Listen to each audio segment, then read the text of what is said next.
My daughter-in-law locked me in a 40 SQFT room and said, "This is where you'll live now." So I sold the entire house while she was out shopping for curtains. I'm glad to have you here. Follow my story until the end and comment the city you're watching from so I can see how far my story has reached. My name is Ramona, and at 60 years old, I thought I knew what family meant. I thought blood was thicker than water, that your children would always have your back, especially when you'd sacrificed everything for them. I was wrong about so many things.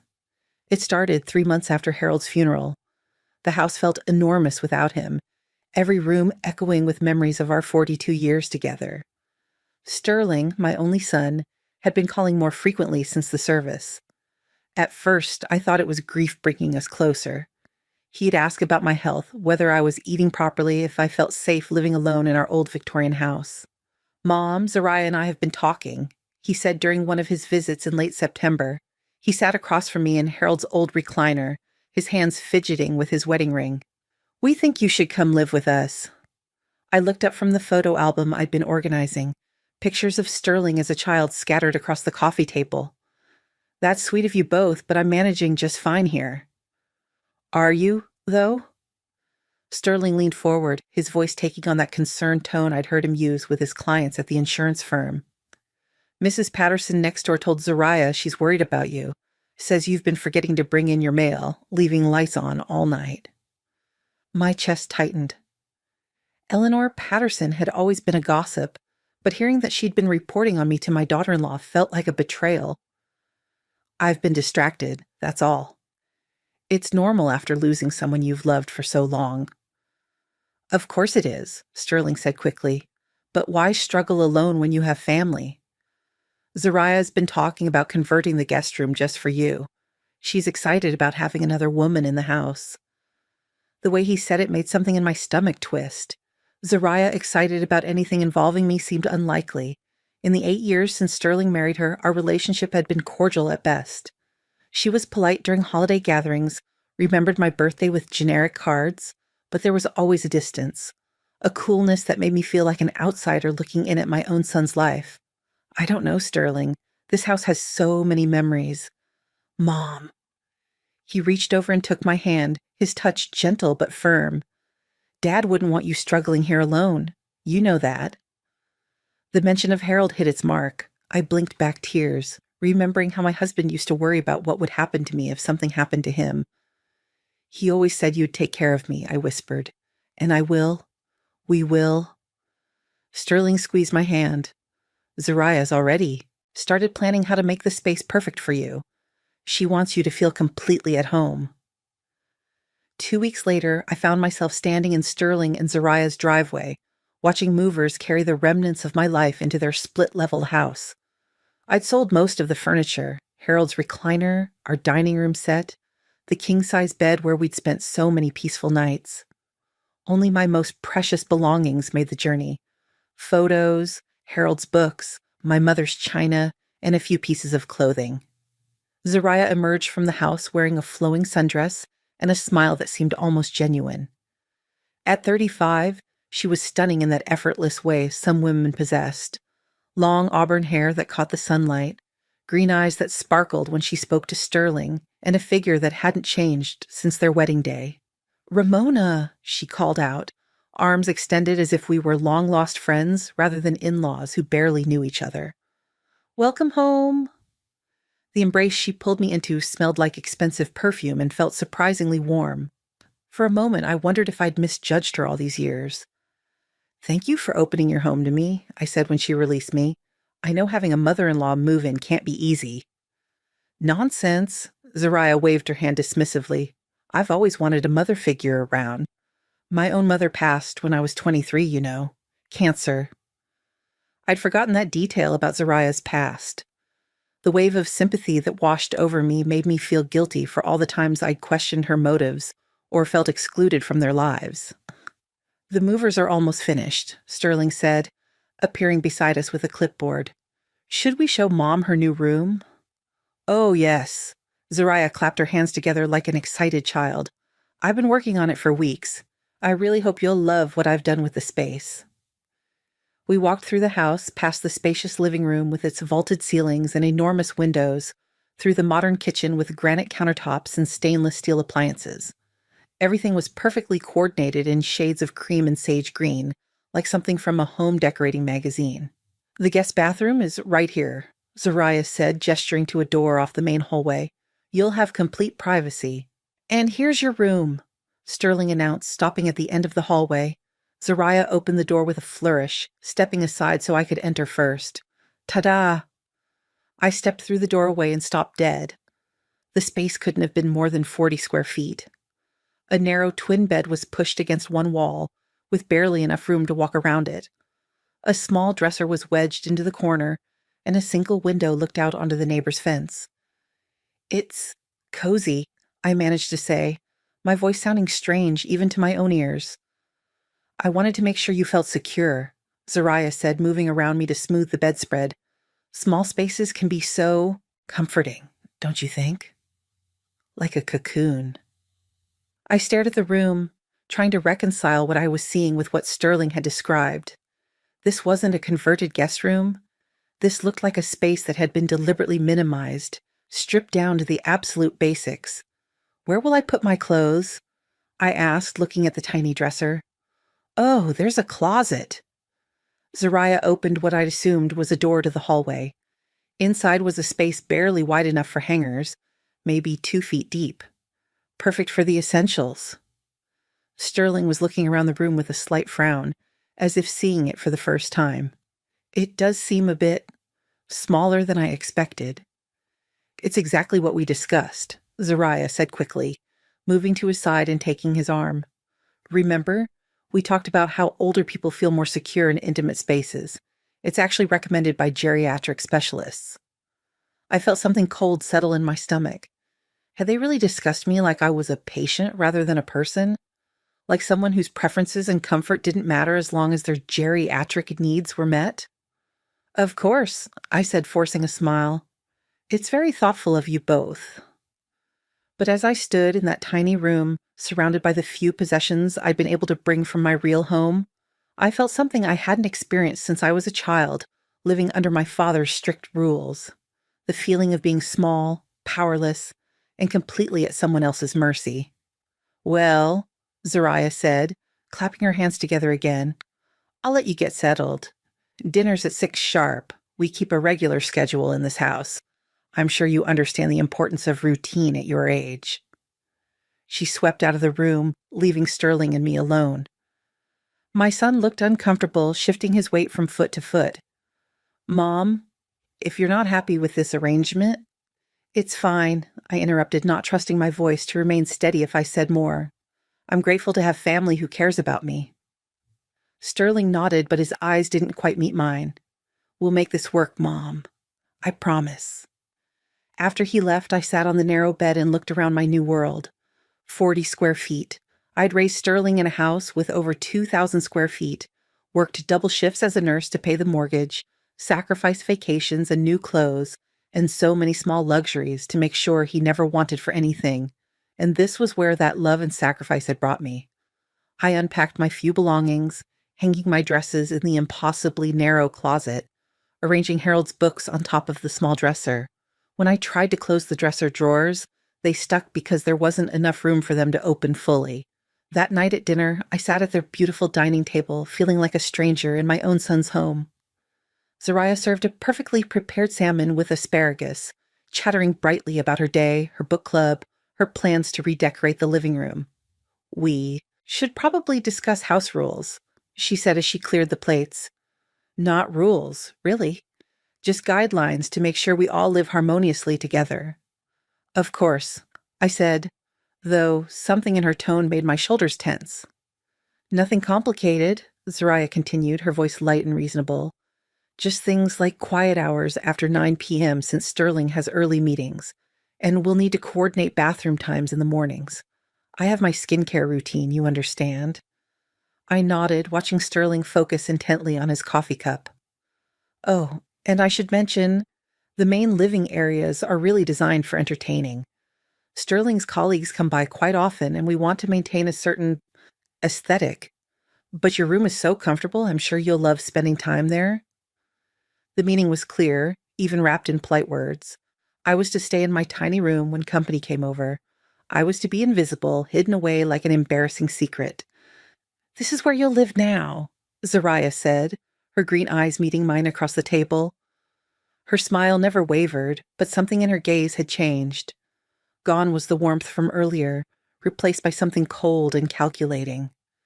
I do hope you'll be happy here. As I lay in that narrow bed that first night, listening to the unfamiliar sounds of a house that wasn't mine, I finally understood the truth. This hadn't been Sterling's idea at all. This was Zariah's plan, and somehow she'd convinced my son that confining his mother to a space smaller than most people's walk-in closets was an act of love and care. I stared at the ceiling in the darkness, Harold's wedding ring still on my finger, and wondered what my husband would think of the woman his son had married. More importantly, I wondered what he would think of the man our son had become. But I had no idea that this was only the beginning. The woman lying in the master bedroom down the hall had plans for me that went far beyond a tiny room and house rules. And tomorrow, I would start to discover just how far she was willing to go to make sure I understood exactly where I stood in this family hierarchy. The first week in Zariah's house taught me more about power dynamics than 40 years of marriage ever had. It started with small things, requests disguised as suggestions, boundaries presented as loving concern. "Ramona, sweetie," Zariah said on my third morning there, finding me making coffee in the kitchen at 7 a.m. She was already perfectly dressed in yoga pants and a fitted top, her hair pulled back in a sleek ponytail. "I meant to mention earlier, Sterling and I usually have our morning routine together before he leaves for work. It's really important for our marriage, you understand." I looked around the spacious kitchen, confused. "Of course. I'll just grab my coffee and—" "Actually," she interrupted gently, "it would be wonderful if you could have your breakfast in your room during the week, just until 8:30 or so. That way we can maintain our privacy, and you won't have to worry about being in the way." Being in the way. The words stung more than they should have. I'd been making breakfast in kitchens for 60 years, but suddenly I was an inconvenience in my own son's home. "Of course," I said, pouring my coffee into a travel mug. "I understand completely." But as I retreated to my tiny room with my coffee and a piece of toast, I couldn't shake the feeling that I'd just been politely dismissed from my own family. The bathroom schedule came next. Zariah presented it to me that evening as if it were a completely reasonable solution to a problem I hadn't known existed.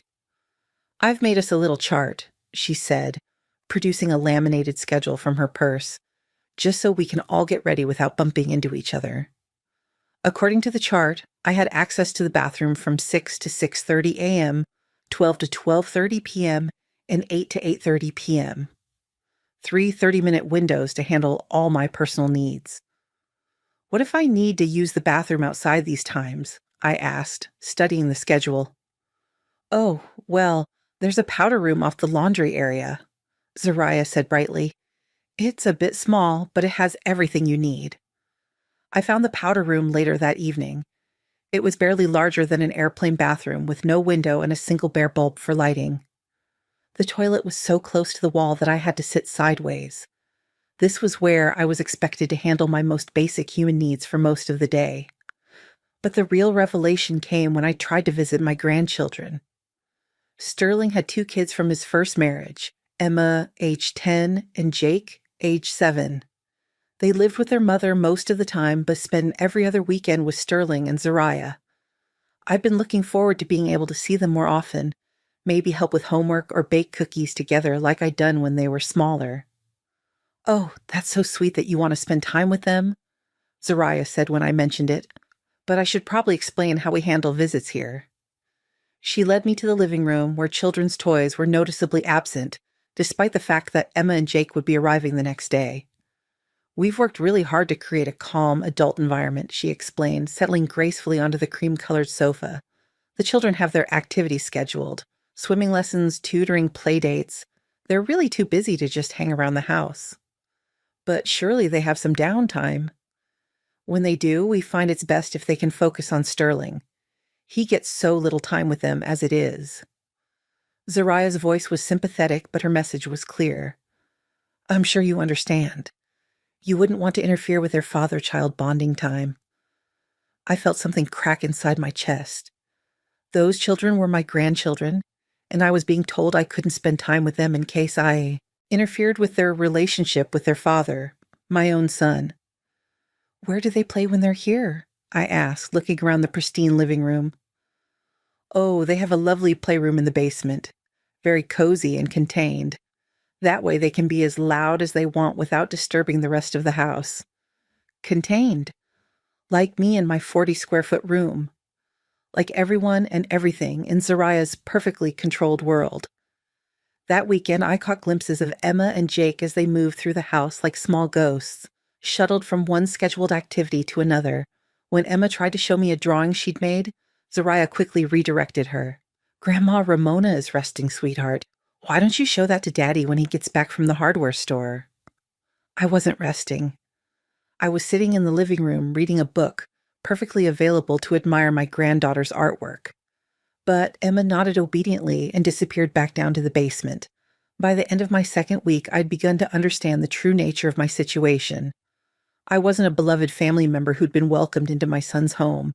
I was an inconvenience being managed, controlled, and hidden away whenever possible. The breaking point came when I tried to do my own laundry. I'd been wearing the same clothes for several days, rotating between the few items that fit in the tiny dresser. When I gathered up my dirty clothes and headed for the laundry room, Zariah intercepted me in the hallway.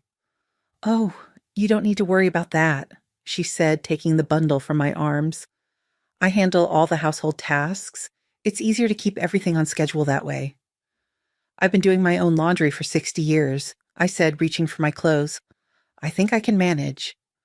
Zariah's smile tightened almost imperceptibly. Of course you can. But we have a specific system here. Certain detergents for certain fabrics, water temperatures that protect the machine. I'd hate for anything to get damaged. She was treating me like a child who couldn't be trusted with basic tasks. Worse, she was doing it with such sweetness that objecting would make me look ungrateful and difficult. When will I get my clothes back? I asked. Oh, by the end of the week, probably. I like to do full loads to save water. The end of the week, I was expected to wear the same outfit for 5 more days, because Zariah had decided my laundry wasn't a priority. That night, I lay in my narrow bed listening to Sterling and Zariah's voices through the thin walls. I couldn't make out specific words, but I could hear the rhythm of their conversation, Zariah's animated tones punctuated by Sterling's occasional responses. Were they talking about me? Was Sterling sharing details about how I was adjusting to my new living situation? Did he even see what was happening to me? Or had Zariah's manipulation been so subtle that he genuinely believed this was normal? I thought about Harold, about how he would have reacted if anyone had tried to treat me this way. He would have been furious. He would have demanded answers, insisted on changes, protected me from anyone who tried to diminish my dignity. But Harold was gone, and I was alone with a son who seemed blind to his wife's cruelty and a daughter-in-law who was systematically erasing me from my own family. The next morning, I decided to do something I hadn't done since moving in. I explored the house while Zariah was out at her yoga class. I started with the obvious places, the kitchen cabinets, looking for where she might keep important papers. Then I moved to the home office, a room I'd been told was off-limits because Sterling worked from home sometimes. What I found in the desk drawer changed everything. It was a folder labeled Family Planning in Zariah's neat handwriting. Inside were printouts about elderly care facilities, articles about signs of dementia in seniors, and a business card for something called Senior Transition Services. But it was the handwritten notes that made my blood run cold. R shows signs of confusion, forgetfulness, neighbors concerned about ability to live independently. S agrees intervention necessary. The date on the note was from 2 weeks before Sterling had first suggested I move in with them. My hands shook as I read further. There were detailed observations about my behavior, my habits, my supposed inability to care for myself, all written in Zariah's careful script, all painting a picture of a woman in cognitive decline who needed constant supervision. The most damning entry was recent. R adapting well to structured environment. responds positively to clear boundaries and limited decision-making responsibilities. May be ready for next phase by Christmas. Next phase. What was the next phase? I flipped through more papers and found my answer. Brochures for assisted living facilities, all within a 50-mile radius. All expensive, all featuring pictures of smiling elderly residents engaged in carefully supervised activities. At the bottom of the pile was a printed email exchange between Zariah and someone at Sterling's insurance company discussing long-term care coverage for elderly dependent family members. She wasn't just controlling me. She was building a case to have me declared incompetent and removed from their home entirely. Every rule, every restriction, every time she treated me like a confused child, it was all part of a calculated plan to prove I couldn't take care of myself. I photographed everything with my phone, my hands trembling so badly I had to take several shots to get clear images. Then I carefully replaced the papers exactly as I'd found them and crept back to my tiny room. Sitting on my narrow bed, I stared at the photos on my phone and felt something I hadn't experienced in years. Pure, cold rage. Zariah thought she was dealing with a helpless old woman who could be manipulated and discarded at will. She thought I would go quietly into whatever next phase she had planned for me. She was about to learn how wrong she was, because while she'd been busy building her case against me, she'd made one crucial mistake. She'd underestimated exactly who she was dealing with. I wasn't just Sterling's aging mother who needed care and supervision. I was a woman who had survived an abusive father, put herself through nursing school, raised a child alone while working double shifts, and managed a household budget through recessions and financial crises. I was a woman who had outlived a husband I loved and found the strength to keep going. And I was about to show my son's wife exactly what that kind of strength looked like when it was pushed too far. The discovery of Zariah's folder changed everything. For 3 days, I moved through her house like a different person, compliant on the surface but calculating underneath. I smiled when she explained new rules about not using the good towels. I nodded when she suggested I might be more comfortable eating my meals in my room. I even thanked her when she informed me that the living room would be off limits during her book club meetings because elderly people can sometimes say inappropriate things without realizing it. But inside, I was planning. The first step was understanding exactly what legal ground I stood on. Harold had been meticulous about our finances, and I knew there were documents I needed to review. The problem was that most of our important papers were still in the safety deposit box at First National Bank, a box that was in both our names. On Thursday morning, while Zariah was at her Pilates class, I called the bank. "Mrs. Mitchell, how nice to hear from you," said Janet, the customer service representative who'd handled our accounts for 15 years. "How are you settling in with your son's family?" "Very well, thank you," I lied smoothly. "I need to access our safety deposit box. Are there any restrictions since Harold passed?" "None at all. You're listed as a joint holder with full access rights. Would you like to schedule an appointment?" "Actually, I was hoping to come in this afternoon. Would 2 o'clock work?" "Perfect. I'll have everything ready for you." I hung up and immediately called a taxi. Zariah had made it clear that I was expected to ask permission before leaving the house, but I wasn't about to let her know what I was planning. The taxi ride to the bank felt like a journey back to my real life. For 40 minutes, I wasn't the diminished woman living in a 40-square-foot room. I was Ramona Mitchell, widow, mother, and a person with rights and resources that extended far beyond Zariah's controlled environment. At the bank, Janet led me to the safety deposit box room with genuine warmth. I was so sorry to hear about Harold's passing. He was such a gentleman. "Thank you, he really was." Inside the box were the documents that represented our life, together: the deed to our old house, our wills, insurance policies, and investment statements. But it was Harold's final letter to me that made my breath catch. He'd written it just months before his death, when his diagnosis had made the future uncertain. In his careful handwriting, he'd outlined everything I needed to know about our finances, including details I'd forgotten. "Ramona, my darling," the letter began, "if you're reading this, then I'm no longer there to protect you. But I've made sure you'll never be dependent on anyone else's charity. You are a strong, capable woman who deserves respect and dignity always. Don't let anyone convince you otherwise. He'd been right about our finances.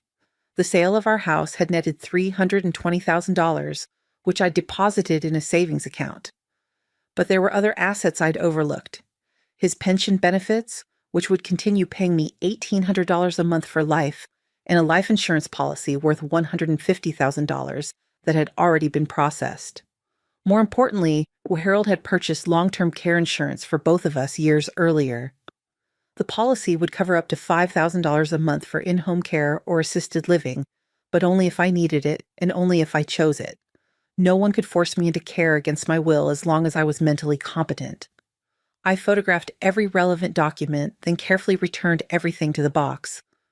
As I walked back through the bank lobby, I felt like I was waking up from a nightmare. I wasn't powerless. I wasn't dependent. I had options that Zariah couldn't control or manipulate. The taxi dropped me back at the house just as Zariah was returning from her class. She emerged from her BMW with a yoga mat tucked under her arm, looking every inch the perfect suburban wife. "Ramona, where have you been?" Her voice was light, but there was an edge to it that hadn't been there before. "Just running a small errand," I said, smiling pleasantly. "You should have told me you needed to go somewhere. I could have driven you." "That's very kind, but I didn't want to interrupt your class." Zariah's green eyes narrowed slightly. "In the future, it would be better if you let me know when you're planning to leave. We worry about you, you know. Senior citizens can become disoriented in unfamiliar places." There it was again, the subtle suggestion that I was incompetent, that I needed supervision and protection. But now I knew exactly what she was building toward. "Of course, I said. "I'll be sure to check with you next time." That evening, I began researching my options online using the small laptop I'd brought from home. I was careful to delete my search history afterward, but what I learned filled me with a cold satisfaction. First, I contacted Harold's attorney, Michael Chen, who had helped us draft our wills. His secretary scheduled an appointment for the following week, and I made sure to arrange it during Zariah's regular gym time. Second, I researched property laws in our state. What I discovered was fascinating. Sterling and Zariah's house was purchased 8 years ago for $420,000. They'd put down 20% and taken out a 30-year mortgage. According to public records, they still owed approximately $280,000. But here's what made my pulse quicken. Harold had co-signed their mortgage. When Sterling was going through his divorce and his credit was damaged, Harold had stepped in to help them qualify for the loan. As a co-signer, Harold, and now I, had certain legal protections regarding the property. More importantly, Harold had also provided $50,000 toward their down payment, money that was documented as a loan, not a gift. The paperwork was buried in our financial records, but it was there, signed and notarized. Sterling and Zariah owed my husband's estate $50,000, plus 8 years of interest. I spent the weekend observing them with new eyes, watching how they interacted when they thought I wasn't paying attention.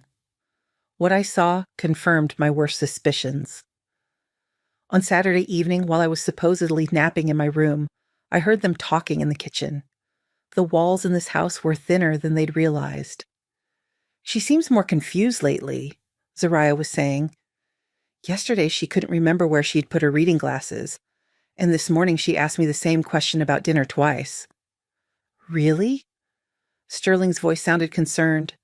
"Maybe we should have her evaluated." "I've been thinking the same thing. Dr. Patterson, Eleanor's nephew who specializes in geriatric care, he's agreed to do a home visit. Very discreet." My blood ran cold. Dr. Patterson? Eleanor's nephew. The same Eleanor who had been worried about me and had reported her concerns to Zariah. This was all connected, a network of people who had decided my fate without ever consulting me. "When were you thinking?" Sterling asked.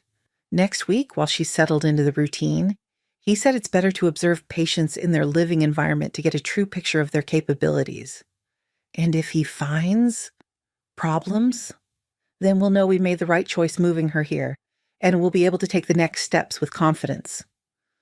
I pressed my ear closer to the wall, straining to hear more. The Willowbrook facility has a wonderful reputation, Zariah continued. I've already spoken with their admissions coordinator. They have an opening coming up in December, but we'd need to move quickly if we want to secure it. December. Less than 2 months away. They were planning to have me declared incompetent and institutionalized by Christmas. I crept back to my bed, my mind racing. Everything made sense now. The tiny room, the restrictions, the careful documentation of my supposed confusion and forgetfulness. Zariah wasn't just trying to control me. She was building a legal case to have me removed entirely. But she made one crucial error in her calculations. She assumed I was isolated, friendless, and completely dependent on their version of events. She had no idea that I'd been documenting everything too, photographing her folder, recording dates and incidents, building my own case. On Monday morning, I called Michael Chen's office and moved up my appointment to that afternoon. When Zariah left for her yoga class, I took another taxi to his office building downtown. Michael had aged in the 2 years since Harold's funeral, his hair now completely silver, but his mind was as sharp as ever. He listened carefully as I explained my situation, occasionally taking notes but never interrupting. Harold mentioned some concerns about Sterling's marriage. He said when I finished, he worried that Zariah might try to manipulate the family finances if something happened to him. He was right to worry. Michael pulled out a thick file folder. Your husband was very thorough in protecting your interests. Let me show you something you might not be aware of. He spread several documents across his mahogany desk. Harold established a revocable trust 6 months before he died. Your house, your investments, even the loan to Sterling, everything is protected. More importantly, Harold included specific provisions about your care. I leaned forward, studying the papers. According to the trust documents, any decisions about your living situation must be made by you and you alone, while you're mentally competent. No family member can override your choices. And if anyone attempts to manipulate or coerce you regarding your care, they forfeit any inheritance rights they might have had. Sterling doesn't know about this? Harold wanted to tell him, but he passed before he had the chance. He asked me to explain everything to you first, then help you decide how to proceed. Michael pulled out another document. There's more. Harold suspected that Zariah might try to claim financial hardship to justify controlling your resources. So he had an investigation done into their actual financial situation. The report he handed me was eye-opening. Sterling and Zariah weren't struggling financially. Sterling's insurance business was doing well, generating over $120,000 annually. Zariah had her own income from a trust fund left by her grandmother, nearly $40,000 a year that she'd never mentioned to anyone in the family. They didn't need my money or my house sale proceeds. They simply wanted control. What are my options? I asked. Michael smiled, and for the first time in weeks, I felt like I had an ally. More than you might think. Much more. As he outlined the possibilities, I felt something I hadn't experienced since Harold's death. Power. Real power. Backed by law and protected by my husband's foresight, Zariah thought she was playing chess with someone who didn't know the rules. She was about to discover that not only did I know how to play, but I'd been holding the winning pieces all along. The game was about to change, and this time, I would be the one making the moves. The plan I developed with Michael Chen was elegant in its simplicity. Zariah had spent weeks building a case against me, documenting my supposed incompetence while positioning herself as my caring protector. She convinced Sterling that I needed supervision, that I was confused and forgetful, that I couldn't be trusted to make important decisions. She was about to learn exactly how wrong she was. Michael had explained the legal situation in terms that left no room for misunderstanding. As Harold's widow and the beneficiary of his estate, I had certain rights regarding the loan he'd made to Sterling and Zariah. The $50,000 down payment assistance had been documented as a loan with specific terms. If the borrowers defaulted on the mortgage payments, or if the co-signer's estate requested early repayment, the full amount became immediately due. More importantly, Harold's position as co-signer gave his estate, meaning me, legal standing in any decisions about the property. The house couldn't be sold, refinanced, or transferred without my written consent. But Zariah didn't know any of this. She'd never bothered to read the fine print of the financial arrangements Harold had made to help them buy their dream home. She'd simply assumed that once Harold was gone, those complications would disappear. The beauty of my plan was his timing. Zariah had mentioned several times that she was planning a major redecorating project for the fall. She'd been researching new curtains for the living room, something about updating the aesthetic before the holiday season. She'd scheduled a shopping trip to the design center in the city for Thursday afternoon, a trip that would take her away from the house for at least 4 hours. On Wednesday evening, I put the final pieces in place. "I've been thinking about our conversation," I told Sterling during dinner, carefully choosing my words. "About having Dr. Patterson come evaluate me." Sterling looked up from his plate, surprise flickering across his face. "Oh, well, I mean, it's just a precaution."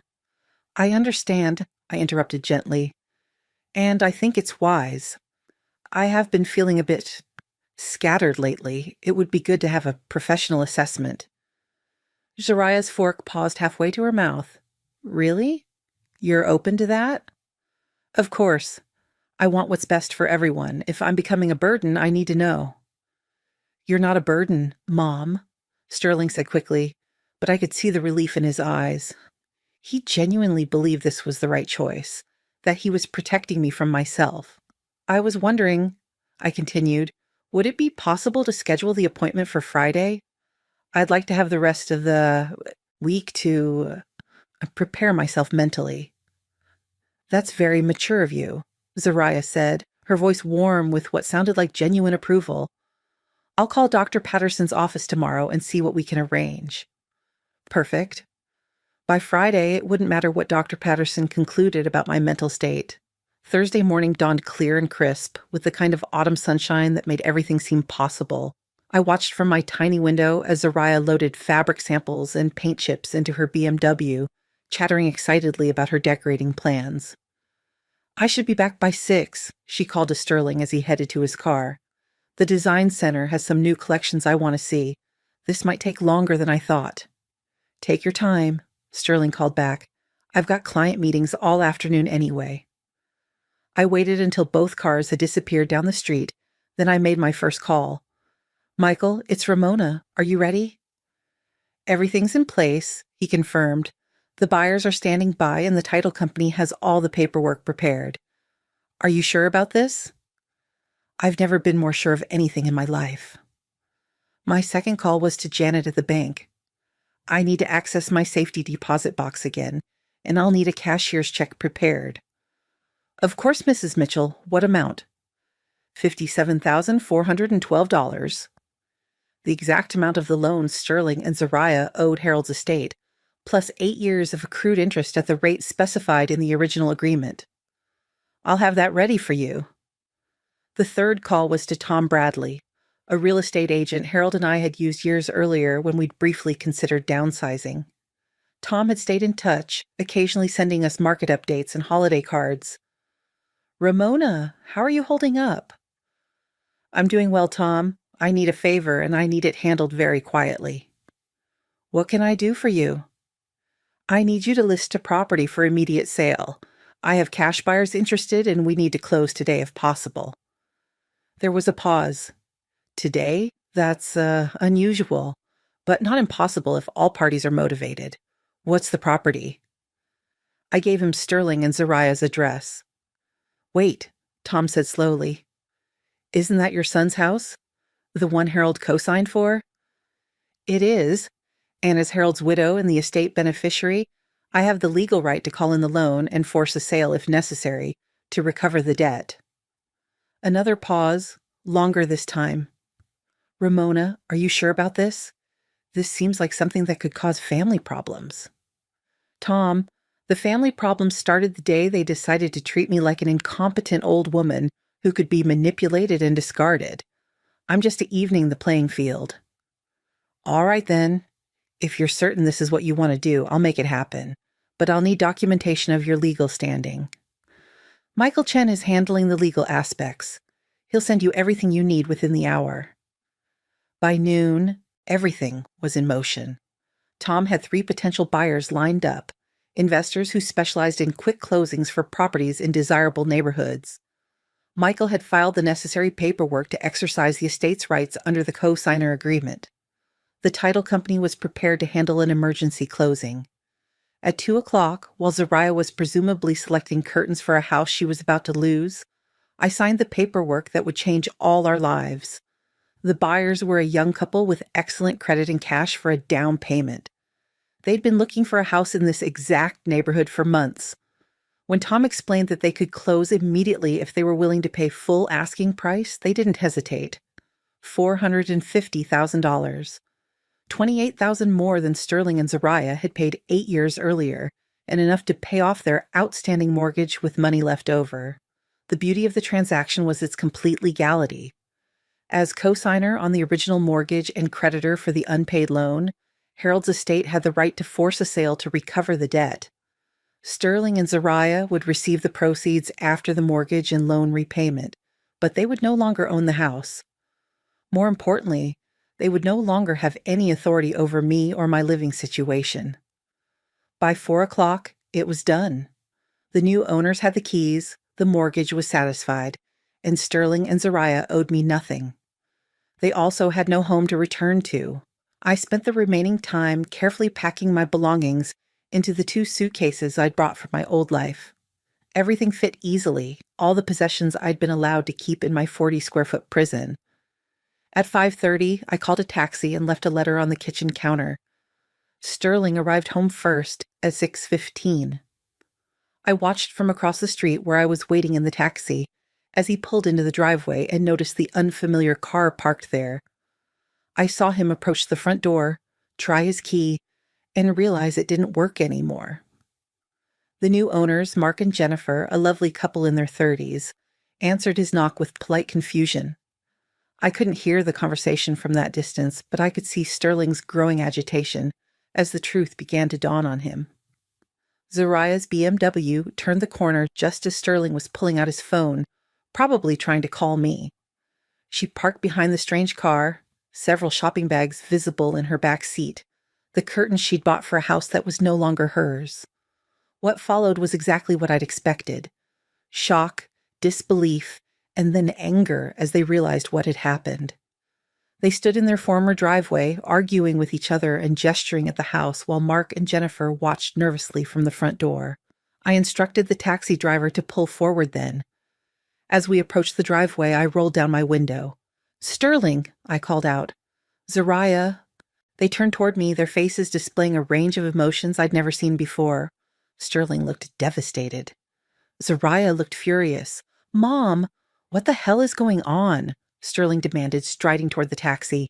"These people are saying they bought our house? That can't be right." "It's absolutely right," I replied calmly. "I exercise the estate's legal right to call in your loan and force a sale to recover the debt." "What debt?" Zariah snapped. "We don't owe you anything." I pulled out a copy of the original loan agreement, the one Harold had insisted on when he'd provided their down payment. $50,000 plus interest. It's all documented and legally binding. Sterling's face went pale as he recognized his father's signature on the papers. "Dad said that was a gift." "No, Sterling. Your father was very clear that it was a loan. He just never pressed you for repayment because he loved you and wanted to help you build a life." I paused, letting that sink in. "But the terms of the loan allowed for immediate collection if circumstances warranted it." "What circumstances?" Sterling's voice was barely above a whisper. "Oh, I think you know." I looked directly at Zariah, whose green eyes were now blazing with fury. "Perhaps you should ask your wife about the folder she keeps in the home office, the one with all her notes about my supposed incompetence and her plans to have me institutionalized." Zariah's face went white. "You went through my private papers?" "I went through papers in a house where I was supposedly living as family, papers that documented your plan to have me declared mentally incompetent and committed to an assisted living facility by Christmas." Sterling turned to stare at his wife. "Is that true?" Zariah's mouth opened and closed soundlessly. I continued, my voice steady and clear. "I found the correspondence with Willowbrook, the appointment you scheduled with Dr. Patterson, and all your careful notes about my alleged confusion and forgetfulness. Very thorough documentation, Zariah. Almost like you were building a legal case." "Mom," Sterling said desperately, "surely we can work this out. If there was a misunderstanding, There was no misunderstanding, I interrupted. Your wife wanted me out of the way so she could control the narrative about my competence and my care. She wanted to lock me in that tiny room until she could justify locking me away permanently. I handed him an envelope through the taxi window. Your share of the sale proceeds, minus the loan repayment and legal fees. $73,000. It should be enough for a security deposit on a new place. Sterling took the envelope with shaking hands. Where are you going to live? I smiled at him then, feeling lighter than I had in months. Wherever I choose. That's the beauty of being a competent adult with her own resources. As the taxi pulled away, I saw Zariah sink onto the curb, her expensive shopping bags scattered around her like the remnants of a shattered dream. Sterling stood over her, still holding the envelope, finally understanding exactly what kind of woman he'd married and what she'd tried to do to his mother. I didn't feel sorry for either of them. For the first time in weeks, I felt exactly what I was, a 60-year-old woman with options, resources, and the strength to use both. The taxi driver glanced at me in the rearview mirror. Where to, ma'am? I smiled as I gave him the address of the extended stay hotel where I'd already booked a suite. Tomorrow I would start looking for a new home, something small and perfect, with enough space for a proper bedroom and a kitchen where I could cook whenever I wanted. Tonight I would sleep in a real bed in a room with windows that opened, and I would plan the rest of my life on my own terms. The explosion came exactly 18 hours after I'd sold their house. I was sitting in my hotel suite, enjoying a room service breakfast and reading the newspaper in blessed silence, when my phone began ringing. Sterling's number appeared on the screen repeatedly, 5 calls in 10 minutes. I let them all go to voicemail. When the calls stopped, the text messages began. Mom, please call me back. We need to talk. This is insane. You can't just sell someone's house without telling them. Zariah is having a breakdown. She won't stop crying. I deleted each message without responding. Let them panic. Let them scramble. Let them feel exactly as helpless and displaced as they'd made me feel. At noon, there was a knock at my hotel room door. I looked through the peephole and saw Sterling standing in the hallway, his hair disheveled, his clothes wrinkled like he'd slept in them. He looked like he'd aged 5 years overnight. I opened the door, but didn't invite him in. Mom. His voice was hoarse. We need to talk. I think we've said everything that needs saying. Please, just, let me explain. I studied his face, the son I'd raised, the boy I'd worked double shifts to support, the man who'd stood by while his wife systematically humiliated me. 5 minutes? I stepped aside and let him enter. He looked around the spacious hotel suite with its king-size bed, sitting area, and kitchenette, all the space and comfort I'd been denied in his home. Mom, I had no idea what Zariah was planning with the doctor evaluation. I swear to you, I didn't know about any institutionalization plans. But you knew about the folder. He flinched. What folder? The one where your wife documented every supposed sign of my incompetence. The one with brochures for assisted living facilities and notes about my confusion and forgetfulness.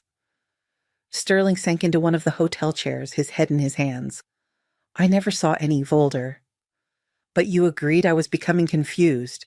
You agreed I needed supervision and restrictions.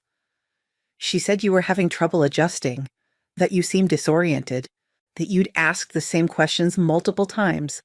I was worried about you. I felt a cold laugh bubble up in my throat. And it never occurred to you to ask me directly how I was feeling? To spend 5 minutes alone with me to assess my mental state yourself? He trailed off, probably realizing there was no good answer to that question. Your wife is a master manipulator, Sterling. She told you exactly what you needed to hear to justify treating me like a burden who needed managing. And you believed her because it was easier than acknowledging what was really happening. What was really happening? She wanted me out of the way. She wanted control over my resources and my care decisions. That tiny room, those bathroom schedules, the isolation from my grandchildren, it was all designed to make me appear incompetent and dependent. Sterling's face was pale. She wouldn't. Zariah isn't like that. Isn't she? I walked to my laptop and pulled up the photos I'd taken of her folder. Would you like to see the evidence? For the next 10 minutes, I showed him everything. The notes about my supposed decline, the correspondence with care facilities, the consultation with Dr. Patterson, the timeline that would have had me institutionalized by Christmas. Sterling stared at the screen in growing horror. I don't understand, he whispered. Why would she do this? Because she could. Because she thought I was powerless to stop her. Because she underestimated exactly who she was dealing with. Sterling looked up at me with something that might have been recognition dawning in his eyes. You're not confused at all, are you? You never were. I'm 60 years old, not 90. I buried my husband and sold my house and moved across town to live with family who claimed to love me. I was grieving and adjusting to change, but I was never incompetent. God, Mom, I'm so sorry. I should have seen it. I should have protected you. Yes, you should have. But you chose to trust your wife's version of reality instead of your own observations. You chose to believe I was the problem instead of looking at what she was doing to me. We sat in silence for several moments. Finally, Sterling spoke again. What can I do to fix this? You can't. Some things once broken can't be repaired. But I'm your son. I love you. I looked at him, really looked at him, and saw not the successful businessman or devoted husband, but the little boy I'd raised. The child who'd always been easily influenced, who'd always sought approval from the strongest personality in the room. I know you love me, Sterling, in your way, but love without respect, love without trust, that's not enough anymore. My phone buzzed with a text message. We both glanced at it automatically. It was from Zariah. Tell your crazy mother that legal theft is still theft. We're going to sue her for everything she has. Sterling's face flushed with embarrassment. Mom, she's just upset. She doesn't mean... Sterling. I held up my hand to stop him. Your wife just called me crazy and threatened to sue me for recovering a legitimate debt that your father documented 8 years ago. Do you see the pattern here? Before he could answer, my phone rang. Sterling's number, but when I answered, it was Zariah's voice on the line. You think you're so smart, don't you? Her voice was shrill, barely controlled. You think you've won something? Zariah, where are you? Sterling asked, alarmed. I'm in the hotel lobby. Security wouldn't let me up without permission. She laughed, a bitter sound. Apparently, even here, I need to ask permission to see my own mother-in-law. Tell security to send her up, I said to Sterling.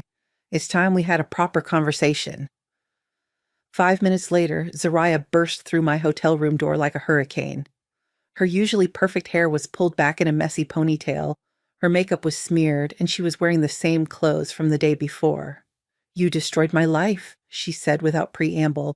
You took my home, my security, everything I worked for. I took nothing that belonged to you, I replied calmly. I recovered money that belonged to my husband's estate and exercised legal rights that you didn't know existed. That's bullshit and you know it. You did this because you're bitter and jealous.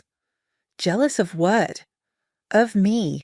Of my marriage, my life, my relationship with Sterling. You couldn't stand that he chose me over you. I felt something snap inside me. Your relationship with Sterling? You mean the one where you manipulate him into believing his own mother is incompetent? Where you isolate him from his family and convince him that love means control? I protected him from you. You're a needy, demanding old woman who would have consumed his entire life if I hadn't set boundaries. Boundaries? I repeated the word like it tasted bitter. Is that what you call locking me in a room smaller than most people's closets? Making me ask permission to use the bathroom? Keeping me away from my own grandchildren? Sterling was staring at his wife as if seeing her for the first time. Zariah, you said Mom preferred the smaller room. You said she felt more secure there. Zariah's composure cracked completely. She did. She never complained, never said she was unhappy. If she had a problem with the arrangements, she should have spoken up. How could I speak up? I asked. Every time I expressed a preference or made a request, you found a way to make it about my age, my supposed confusion, my inability to adapt to the way things work here. You gaslighted me so thoroughly that I started questioning my own perceptions. That's ridiculous. I was nothing but kind to you. Kind. I pulled out my phone and scrolled through the photos I'd taken. Let me read you some of your own notes about me. R shows signs of confusion, forgetfulness. Neighbors concerned about ability to live independently. S agrees intervention necessary. Zariah's face went white. I continued reading. R, adapting well to structured environment, responds positively to clear boundaries and limited decision-making responsibilities. May be ready for next phase by Christmas. What's the next phase? Sterling asked, his voice deadly quiet. Tell him, Zariah. Tell your husband what you were planning for his mother. Zariah's mouth opened and closed soundlessly. Fine, I'll tell him. I looked directly at Sterling. Your wife was building a case to have me declared incompetent and committed to an assisted living facility. She'd already contacted Willowbrook and put me on their waiting list. She'd scheduled a home evaluation with a doctor who specializes in finding reasons to institutionalize elderly people. That's not... I was just exploring options, Zariah stammered, in case you needed more care than we could provide. I needed more care? My voice rose for the first time. I needed to be treated like a human being instead of a problem to be managed. I needed my son to acknowledge that I was still a competent adult who deserved basic respect and dignity. Sterling stood up abruptly, his face flushed with anger. You were going to have my mother committed without telling me? I was protecting our family. From what? From my 60-year-old mother who was grieving her husband and trying to rebuild her life?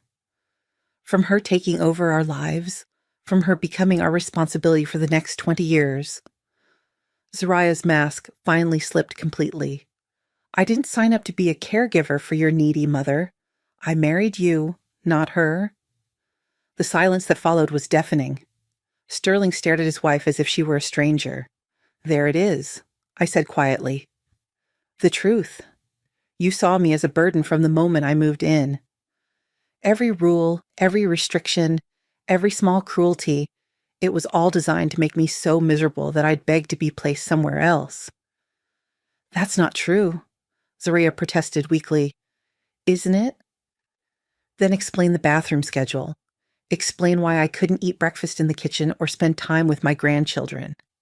Explain why you documented every moment of supposed confusion while creating conditions designed to make me feel confused and powerless. Zariah looked between Sterling and me, realizing that her carefully constructed narrative was collapsing. You don't understand the pressure I was under. Having an elderly person in the house, worrying about her safety, her needs. Stop! Sterling's voice cut through her excuses. Just stop talking. He turned to me, his face full of something I hadn't seen in years. Respect. Mom, I owe you the biggest apology of my life. I let her convince me that you were the problem when she was the one creating problems. I should have trusted my own judgment. I should have protected you. Yes, I said simply. You should have. Zariah made one last desperate attempt to regain control. Sterling, you can't believe her over me. I'm your wife. We're supposed to be a team. Sterling looked at her for a long moment. A team doesn't systematically abuse one member's mother and then lie about it. A team doesn't make plans to institutionalize someone without discussing it first. I was doing what was best for everyone. No, Sterling said firmly. You were doing what was best for you. And you know what? You got exactly what you deserved. Zariah's face crumpled, but this time I didn't feel even a flicker of sympathy. She'd shown me no mercy when she'd held all the power. She planned to lock me away and throw away the key, all while convincing my son that it was for my own good. We're done here, I said, moving toward the door. You both need to leave. Sterling nodded, but Zariah wasn't finished. You'll regret this, she said, her voice low and venomous. When you're old and sick and alone, when you need help and have no one to call, you'll remember this day and regret destroying your family. I looked at her one last time, this woman who'd tried so hard to erase me from my own son's life. Zariah, I said calmly, I was already old, sick, and alone when I lived in your house. The difference is, now I'm free. As they left my hotel room, I heard them arguing in the hallway. Sterling's voice angry and betrayed, Zariah's desperate and defensive.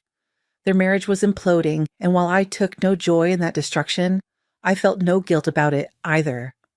Some relationships deserve to end. Some people needed to face the consequences of their choices, and some 60-year-old women needed to remember that they still had fight left in them. 6 months later, I was sitting in my own kitchen, in my own house, drinking coffee from my own favorite mug and watching the sunrise through windows that I could open whenever I pleased.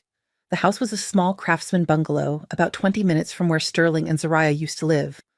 2 bedrooms, 1 bathroom, and a kitchen big enough for a proper dining table. It was perfect. I'd bought it with cash 3 weeks after selling Sterling's house, paying $215,000 for a place that felt like home the moment I walked through the front door. The previous owners had been an elderly couple who'd maintained it beautifully, and it came with a garden full of roses and a screened porch where I could sit in the evenings. For the first time in decades, I was living entirely on my own terms. My phone buzzed with a text message. Sterling had been trying to contact me regularly since that confrontation at the hotel, but our communications were brief and careful. "Mom, would you like to have lunch today?" My treat. I considered the message while I finished my coffee. We'd met 3 times since that awful day, always in neutral locations, always with the understanding that our relationship was being rebuilt from scratch. He was trying, I'd give him that. But trust, once broken so completely, doesn't repair quickly. I texted back, "Okay, that cafe on Maple Street, 1 o'clock. The divorce had been finalized 2 months ago. According to Sterling, Zariah had fought it bitterly at first, demanding half of everything and claiming that I had manipulated the situation to destroy their marriage. But when the court reviewed the evidence, including her own documented plans to have me institutionalized, the judge had been less than sympathetic to her claims. She'd received a small settlement and had moved back to her hometown in Oregon. I'd heard through mutual acquaintances that she was telling everyone who would listen that she'd been the victim of a vindictive mother-in-law who couldn't stand to see her son happy. Let her tell that story. The people who mattered knew the truth. I arrived at the cafe a few minutes early and chose a table by the window. When Sterling walked in, I was struck by how different he looked. Thinner, with gray threading through his hair that hadn't been there 6 months ago. The stress of the divorce and the revelation about Zariah's true nature had aged him, but there was something else, a clarity in his eyes that hadn't been there before. "You look good, Mom," he said as he sat down across from me. "Happy." I am happy. We ordered lunch, soup and sandwiches, nothing fancy, and for a few minutes we talked about safe topics. My new house, his work, the weather. But eventually, as always, we came to the real conversation. "I've been thinking about what you said," Sterling began, stirring his soup without eating it. "About love without respect not being enough." I waited. "You were right. I thought providing for you, giving you a place to live, making sure you were safe, I thought that was love. But I never asked what you wanted. I never considered that you might have your own opinions about how you wanted to live." "No, you didn't." "Zariah made it seem like you were fragile, like you needed protection from making bad decisions. She said older people often don't realize when they're declining, and that it was our responsibility to step in before something bad happened." I set down my spoon and looked at him directly. "Sterling, I want you to hear this clearly. At no point in the last year was I declining mentally or physically. I was grieving my husband of 42 years and adjusting to a major life change, but I was never incompetent or confused. Your wife lied to you about my condition so you would support her plan to control me. I see that now, but at the time it seemed like she was being caring and responsible. She was being manipulative and cruel. There's a difference." Sterling nodded, but I could see him struggling with the reality of what he'd allowed to happen. "How do I make this right?" It was the question he'd been asking for months, and I'd finally figured out the answer. "You can't make it right," I said gently. "What happened can't be undone. But you can decide who you want to be going forward." "What do you mean?" "I mean, you can choose to learn from this. You can choose to think for yourself instead of letting someone else define reality for you. You can choose to treat people, including me, as individuals with their own agency instead of problems to be managed. Sterling was quiet for a long time, processing what I'd said. "Do you think you'll ever forgive me?" he asked finally. I considered the question carefully. "I forgive you for being deceived, Sterling. Zariah is very good at manipulation, and she convinced you that her cruelty was actually kindness.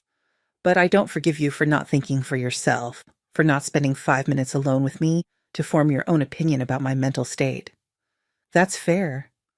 And I don't forgive you for standing by while she treated me like a burden instead of a person. You watched her isolate me from my grandchildren, confine me to a tiny room, and restrict my basic freedoms, and you said nothing." Sterling's eyes filled with tears. "I was so wrong." "Yes, you were. But the question now is, what are you going to do differently?" We finished our lunch in relative silence, both of us lost in our own thoughts. As we prepared to leave, Sterling handed me an envelope. "What's this?" "Photos of Emma and Jake from their spring break trip. I thought you might like to see them." I opened the envelope and found myself looking at pictures of my grandchildren, Emma, now 11, grinning gap-toothed in front of a beach, Jake, 8, building an elaborate sandcastle. They looked happy and healthy and completely unaware of the family drama that had unfolded around them. How are they handling the divorce? Better than I expected. Their mother has been good about not bad-mouthing Zariah, and I've tried to keep things stable for them. They ask about you sometimes. My heart clenched. What do you tell them? The truth. That Grandma Ramona has her own house now, and that grown-ups sometimes make mistakes that hurt the people they love. I studied the photos, memorizing the changes in their faces since I'd last seen them. I'd like to see them again sometime. When you think they're ready. They're ready now. They've been asking when they can visit your new house. I felt something warm unfold in my chest. Really? Really? Emma wants to know if you still have those chocolate chip cookie recipes you used to make, and Jake wants to show you the rock collection he started. For the first time in months, I felt the tight knot of hurt in my chest begin to loosen. My grandchildren remembered me. They wanted to see me. Whatever else Zariah had destroyed, she hadn't been able to erase my relationship with Emma and Jake. Tell them they can come visit next weekend if they want. I'll make cookies. Sterling smiled, the first genuine smile I'd seen from him since this whole ordeal began. They'll love that. As we parted ways in the parking lot, Sterling hesitated. "Mom, I know I don't deserve it, but I hope someday we can have a real relationship again. Not the kind we had before where I took you for granted, but something honest and respectful." I looked at my son, this middle-aged man who was finally learning that love meant more than providing basic necessities and making decisions for other people. "I hope so too," I said. "But it has to be on equal terms. I'm not the helpless widow who needs managing. I'm a competent adult who happens to be your mother. I understand. Do you? Because I live in my own house now, Sterling. I pay my own bills, make my own decisions, and live my life according to my own preferences. I'm not moving back in with you or anyone else. I'm not giving up my independence for the illusion of security. I wouldn't ask you to." I studied his face, looking for signs of the man who had stood by while his wife systematically humiliated me. What I saw instead was someone who had learned a hard lesson about the difference between love and control. All right then, we'll see how it goes. That evening, I sat on my screened porch with a glass of wine and Harold's photo, watching the sun set over my garden. The roses were in full bloom, filling the air with their sweet fragrance. "We did good, Harold," I said to the photo. "You protected me even after you were gone, and I protected myself when I had to." My phone buzzed with a text from Emma. "Grandma, Dad says we can visit you next weekend. Can we really make cookies?" I smiled as I typed back, "Of course, sweetheart. We'll make whatever kind you want." Another text appeared immediately. "Can we make the ones with the chocolate chips and the nuts?" Those were always my favorite. Those were always my favorite, too. I'll get everything ready. As the stars began to appear in the darkening sky, I reflected on the journey that had brought me to this moment. 6 months ago, I'd been a prisoner in my own son's house, slowly disappearing under the weight of someone else's agenda for my life. I'd been treated like a problem to be solved rather than a person to be respected. Now I was sitting in my own home, planning cookie baking sessions with grandchildren who missed me, rebuilding a relationship with my son on my own terms. I had my dignity back, my independence back, and my sense of self back. The money from Harold's estate was safely invested, providing me with a comfortable income. The house was mine, bought and paid for. I had no debt, no obligations to anyone except those I chose to honor. Most importantly, I had learned something valuable about my own strength. I discovered that even at 60, even after being systematically diminished and controlled, I still had the power to fight back. I still had the courage to demand better treatment and the wisdom to recognize manipulation when I saw it. Zariah had tried to erase me, to make me disappear into the margins of my own family's life. She'd failed completely. I was more visible now, more present, more myself than I'd been in years. My phone rang, interrupting my thoughts. It was Janet from the bank. "Mrs. Mitchell, I hope I'm not calling too late. I have some good news about your investment portfolio." "Not too late at all. What's the news?" "The market performance has been excellent this quarter. Your accounts have grown by about 8%. At this rate, you'll be very comfortable financially for years to come." I smiled, thinking about Zariah's prediction that I'd end up old, sick, and alone with no one to call for help. She'd been wrong about everything. "That's wonderful news, Janet. Thank you for calling." After I hung up, I raised my wine glass in a small toast to the gathering darkness. "To freedom," I said aloud, "to dignity, and to never again letting anyone make me feel small." The evening breeze rustled through the roses, carrying their perfume across the porch where I sat in perfect contentment. Tomorrow I would start planning cookies and rock collections and all the grandmother activities I'd been denied for so long. Tonight I would simply enjoy the peace of a life reclaimed and a future that belonged entirely to me. I was 60 years old and I was finally completely free.